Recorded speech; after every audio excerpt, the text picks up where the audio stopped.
மாதம் நான் 20,000 25,000 சம்பளம் வாங்குகிறேன்.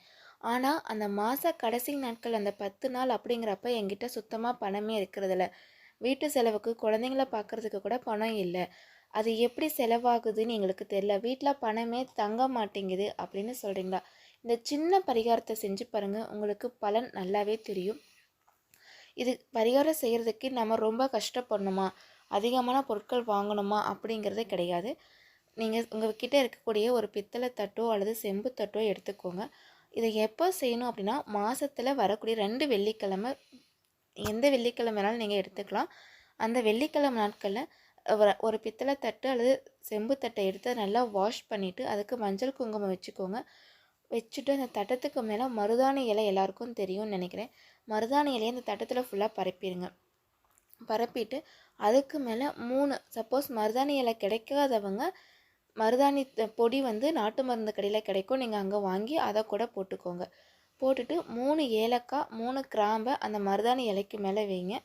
வச்சுட்டு ₹1 காயினை 11 காயின் கவுண்ட் பண்ணி அந்த மருதாணி இலை வச்சுருக்கீங்க இல்லையா, அதுக்கு மேலே கிராம்பு ஏலக்காய் வச்சுருப்பீங்க. அதுக்கு மேலே இந்த 11 ₹1 காயினையும் மேலே வச்சுட்டு, அது ₹1 காயினுக்கு மேலே தான் ஒரு சாதாரண அகல் விளக்கு, மண் விளக்கு சொல்லுவோம் இல்லையா, அதை நல்லா வாஷ் பண்ணிவிட்டு அதுக்கும் மஞ்சள் குங்குமம் எல்லாம் வச்சு அந்த விளக்கை வச்சுட்டு அந்த விளக்கு 2 திரி போடுங்க.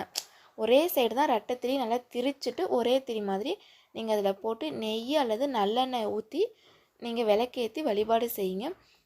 வழிபட்டு அப்புறம் ஒரு விளக்கே தானாக குளிர்ந்ததுக்கப்புறம் ஒரு 2 மணி நேரம் கழித்து, 2 மணி நேரம் கரெக்டாக இருக்கணுமா அப்படிங்கிறதே கிடையாது, ஒரு குறிப்பிட்ட நேரம் கழித்து நீங்கள் அந்த விளக்கை எடுத்து வச்சுட்டு அந்த ₹1 காயின்ஸ் நீங்கள் 11 காயின் வச்சுருந்தீங்க இல்லையா, அந்த காயினை எடுத்து ஒரு டப்பாக்குள்ளே போட்டுருங்க.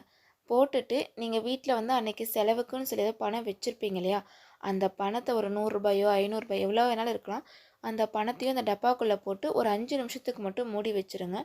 மூடி வச்சுட்டு 5 நிமிஷத்துக்கு அப்புறம் அந்த பணத்தை மட்டும் எடுத்துக்கோங்க. நீங்கள் செலவு பண்ணிக்கலாம் எப்பவும் போல். அதில் போட்டு இந்த சில்லற காசை எக்காரணத்தை கொண்டு எடுக்கக்கூடாது. அந்த சில்லற காசு அப்படியே தான் இருக்கணும். இந்த மாதிரி நீங்கள் அந்த ஏலக்காயும் கிராம்பும் இருந்தது இல்லையா, அதை கால்படாத இடங்களில் அது ஏதாவது ஒரு செடிக்கிட்ட நீங்கள் அதை போட்டுருங்க. அடுத்த முறை ஒரு வெள்ளிக்கிழமை நீங்கள் அதே மாதிரி செய்கிறீங்க அப்படின்னா, உங்கள் கிட்ட சில்லற காயின்ஸ் இருந்துச்சு அப்படின்னா நீங்கள் வேறு காயின்ஸை கூட வச்சுக்கலாம். இல்லைங்கிற பட்சத்துக்கு நீங்கள் இந்த காயினையே பயன்படுத்திக்கோங்க. நீங்கள் ஒரு 2 வாரம் செஞ்சு பாருங்கள், உங்களுக்கு அதோட ரிசல்ட் கண்டிப்பாக தெரிய வரும். நீங்கள் செஞ்சு பார்த்துட்டு இந்த ரிசல்ட் உங்களுக்கு எப்படி இருக்குது அப்படிங்கிறத கீழே கமெண்ட் பண்ணி சொல்லுங்கள். தேங்க்யூ ஃபார் வாட்சிங் ஃப்ரெண்ட்ஸ்.